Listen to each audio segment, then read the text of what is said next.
অনেকদিন ধরে ভাবতেছিলাম যে সিনেমা দেখতে যাব, কিন্তু ওইভাবে টাইম ম্যানেজ করতে পারতেছিলাম না, যার জন্য যাওয়া হয়ে উঠতেছিল না। বাট আজকে অনেক কষ্ট করে একটু টাইম ম্যানেজ করলাম এবং চলে গেলাম মিলিটারি মিউজিয়াম সিনেপ্লেক্সে। আমাদের শো টাইম ছিল হচ্ছে 4:30 থেকে, আর ওই শোটা অনেক বেশি হাউসফুল ছিল, একটা সিটও হচ্ছে খালি ছিল না। আর বাইরে আমি তাকিয়ে দেখতেছিলাম যে হচ্ছে অনেক মানুষ লাইন ধরে দাঁড়িয়ে আছে, কখন হচ্ছে সিনেপ্লেক্সের মানে গেট ওপেন করবে এবং তারা ভিতরে ঢুকবে। আর আমরা যে সিনেমাটা দেখতে যাচ্ছি সেটা হচ্ছে বরবাদ সিনেমা, এটা হয়তো আগেই বুঝে গেছেন। আর গাইস, সিনেপ্লেক্সের মধ্যে যেহেতু কোনো প্রকার ভিডিও করা অ্যালাউ না বা সম্পূর্ণ ইলিগাল একটা ব্যাপার, তো আমরা হচ্ছে আসলে ওইভাবে কোনো প্রকার ভিডিও করতে পারি না, যেটা আপনাদেরকে দেখাবো। তো গাইস, চিন্তার কোনো কারণ নাই, আমরা নিজেরা যখন হচ্ছে মুভিটা দেখবো অ্যান্ড দেন হচ্ছে আপনাদেরকে আমাদের এক্সপিরিয়েন্স বা হচ্ছে অভিজ্ঞতাটুকু শেয়ার করবো। আর এদিকে বলতে না বলতেই সিনেমাটি স্টার্ট হয়ে যায় এবং আমরা সম্পূর্ণ সিনেমার মধ্যে প্রবেশ করে ফেলি। তো গাইস, এখন আমরা হচ্ছে মানে সিনেমার প্রায় অর্ধেক হয়ে গেছে, মানে এখন বিরতি দিছে, তো এখন একটু বাইরে আসলাম। এই যে জায়গাটা দেখেন, আমরা সিনেমাটা দেখতেছি হচ্ছে মিলিটারি মিউজিয়াম সিনেপ্লেক্সে। হ্যাঁ রাইট, জায়গাটা হচ্ছে অনেক সুন্দর। তো আমার সাথে হচ্ছে প্রতিবারের মতোই আমার সফর সঙ্গী সব জায়গার বা হচ্ছে ভিডিও যার সাথে করি, রাহুল ভাই। তো রাহুল ভাই, কেমন এনজয় করলেন মুভিটা? আপনিই বলেন, আমি কিছু বলবো না। না, স্টার্টিংটা খুব একটা মনে হচ্ছিল যে একটু বোরিং হবে, কিন্তু পরে আবার ভালো লাগলো। আপনার রোমান্টিক সিনটা যখন শুরু হয়েছে, নিতুর যেই এন্ট্রি সিনটা, ওটা অনেক ভালো ছিল, আমার খুবই ভালো লাগছে। রোমান্টিক পার্টটা মনে হয় ভালো করছে আর কি। আচ্ছা। তাছাড়া এখানে আরেকটা ক্যারেক্টার ছিল, আমি নাবিদ খানের ছেলে, আমি মুইতা দিলে 4-5টা মেয়ে ভাইসা যায়, এইটা একটা ভালো ছিল। আচ্ছা, কি অ্যাকশন কেমন দেখলেন? সাকিব খানের সিনেমা মানেই তো হচ্ছে অ্যাকশন। অ্যাকশন মিক্স ছিল, অ্যাকশনের সিনগুলো ভালো ছিল, কিন্তু বোঝা গেছে যে কিছু কপি করছে বিভিন্ন সিন থেকে। কিন্তু আর একটা জিনিস হচ্ছে কপি করছে, যেটা দেখতে পারলাম, এই শাহরুখ খানের একটা গান আছে মাহির সাথে, ওইটা হচ্ছে এই যে কি বলে, ও ঝালিমা নামে একটা গান আছে, ঠিক আছে? ওই গানের সিনটা মেবি হচ্ছে কপি করছে সাকিব খান একটা গানে। জি, হতে পারে। আমি ওইটা খেয়াল করি না। এই যে মরুভূমিতে হচ্ছে যে শুটটা করলো গানে, হচ্ছে ও ঝালিমা একটা গান আছে, ওইটা হচ্ছে কপি করছে। এছাড়া হচ্ছে মানে এখন পর্যন্ত এই বিরতি পর্যন্ত মানে কেমন এনজয় করলেন? বিরতি পর্যন্ত প্রথম একটু ছাড়া বাকি সবটাই ভালো লাগছে আর কি। আচ্ছা, আর একটা বিষয় হচ্ছে এই যে আমরা যে হচ্ছে এই মিলিটারি মিউজিয়ামে আসলাম অন্যান্য সিনেপ্লেক্সে না গিয়ে, তো অন্যগুলোর থেকে মানে আগে তো হচ্ছে সিনেমা দেখছেন, তো এটার মধ্যে পার্থক্য কি খুঁজে পাইলেন?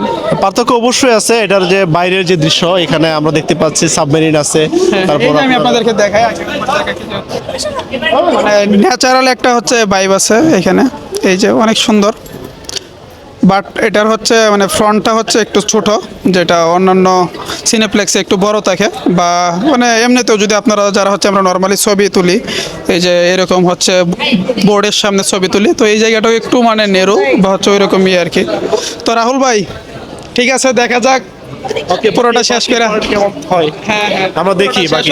অ্যান্ড দেন আবার হচ্ছে আমরা আপনাদেরকে জানাবো যে আসলেই মানে ফুল মুভিটা কেমন ছিল।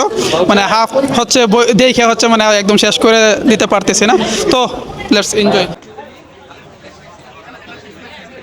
তো গাইস, ফাইনালি হচ্ছে আমাদের মুভি দেখা শেষ। মুভি দেখে মানে ভাই মন খারাপ করে বেরোলাম। কি বলবে? মন খারাপ করে বেরোলাম ভাই। মন মানে একদম খারাপ হয়ে গেছে শুরুতে। একটু কম বুঝে এবং শেষে বুঝে, এটা তো বিষয় বুঝা গেল।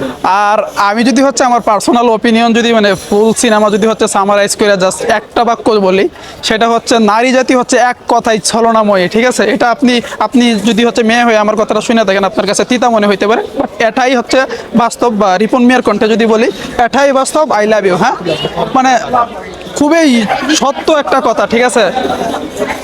এই যে বললাম না যে হচ্ছে আপনার কাছে এটা তিতা মনে হইতে পারে, আমি আমার রিয়েল লাইফ এক্সপিরিয়েন্স, সো ওই এক্সপিরিয়েন্স প্লাস হচ্ছে সিনেমার এক্সপিরিয়েন্স, হ্যাঁ, এটাই বাস্তব যে হচ্ছে নারী জাতি হচ্ছে আপনাকে মায়ায় জড়াবে, দিন শেষে হচ্ছে আপনার কথা হচ্ছে সে মানে কখনো চিন্তাই করবে না। হ্যাঁ, অ্যান্ড আপনি তার জন্য হচ্ছে ধ্বংস হয়ে যান, যাই করেন না করেন, এইগুলো হচ্ছে ডাজন্ট ম্যাটার তার কাছে। তো এক কথাই হচ্ছে অসাধারণ ছিল মুভিটা, যদিও একটু খারাপ লাগছে এজ এ ম্যান হিসাবে, বা হচ্ছে এই নারীর হচ্ছে ছলনা দেখে, বা হচ্ছে এই যে ভালোবাসা, এত ভালোবাসার পরে হচ্ছে নারী আসলে বুঝে না, ঠিক আছে? আর যেই পুরুষ হচ্ছে আসলে নারীকে এত ভালোবাসে, সে হচ্ছে তার জন্য সব কিছু করতে রেডি, কিন্তু দিন শেষে দেখা যায় যে আসলে আসল জিনিসটাই মানে সে পায় না আর কি।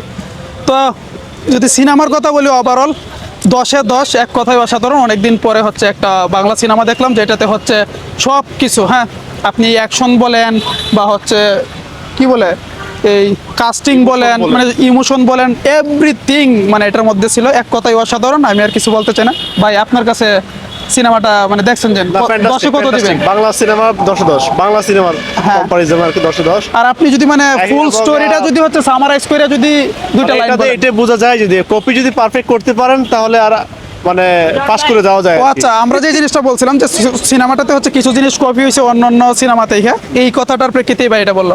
আর এমনিতে যে এই গল্পটা বা হচ্ছে স্টোরিটা ওইটা নিয়ে যদি হচ্ছে একটা লাইন বলতেন। একটা লাইন যদি বলতে চাই, এক লাইনে তো বলা যাবে না। এই গল্পটা তোমার হচ্ছে কি ইউনিক ছিল, গল্পটা আচ্ছা, ইউনিক একটু ছিল। বলেন আপনি, অ্যাকশনগুলো summarize করেন। কপি ছিল কিন্তু গল্পটা ইউনিক ছিল। বাট এটা একটা রোমান্টিক সিনেমা মানে বললে অনেক বেশি ভালো হবে আর কি, যে একজন হিরো তার হিরোইনের জন্য যা ইচ্ছা তাই করতে পারে। হ্যাঁ। ঠিক আছে, এটা আর কি এই গল্পের দ্বারা মানে বোঝা যায় আর কি। এবং এটাও বোঝা যায় যে আপনার সময়ের কাছে সময় করতে হবে। আপনি যদি কাউকে Right. ভালোবাসেন সেটা আগেই বলতে হবে। আপনার এটা সময় নষ্ট করা যাবে না, ভিতরে রাখা যাবে না, অ্যাটলিস্ট প্রকাশ করতে হবে। তাইলে অ্যাটলিস্ট অনেক প্রেম বেঁচে যাবে আর কি, সাকসেস হবে আর কি। ঠিক আছে, মানে রিভিউ তো হচ্ছে আমাদের কাছে শুনলেন, মুভিটা আপনারা যারা দেখেন নাই দেখার চেষ্টা করবেন। আমার মতে হচ্ছে একটা সেরা মুভি। হ্যাঁ, টোটাল ইয়ে না বলি, আর আমি আমার সাথে হচ্ছে ব্যক্তিগত লাইফ বা হচ্ছে এই সিনেমার স্টোরিটা অনেকটাই মিল পাইছি। ঠিক তবে আছে, বাংলাদেশের নতুন যারা হিরো আছে তারা অবশ্যই আমার মনে হয় শাকিব খানকে ফলো করা উচিত আর কি। অবশ্যই অবশ্যই, মানে সব দিকে যদি ইয়ে করে আর কি। আর লাস্ট কথা হচ্ছে এটাই, ভালোবাসা এমন এক জিনিস যেটা হচ্ছে আপনাকে, হ্যাঁ, মানে এমন কিছু মধ্যে ফেলবে, ঠিক আছে, যেটার জন্য হচ্ছে অনেক কিছুই করতে পারে। সো আজকের এই ভিডিওটা এই পর্যন্তই ছিল, জানি না কেমন লাগলো। আর আমি যদি এই কথা বাড়াইতে চাই বা এইটা আরও বেশি সামারাইজ করতে চাই, আমি নিজেই হচ্ছে হারিয়ে যাব। সো গাইস, ততক্ষণ ভালো থাকুন, সুস্থ থাকুন, দেখা হচ্ছে নতুন কোনো ভিডিও নিয়ে। খুদা হাফেজ।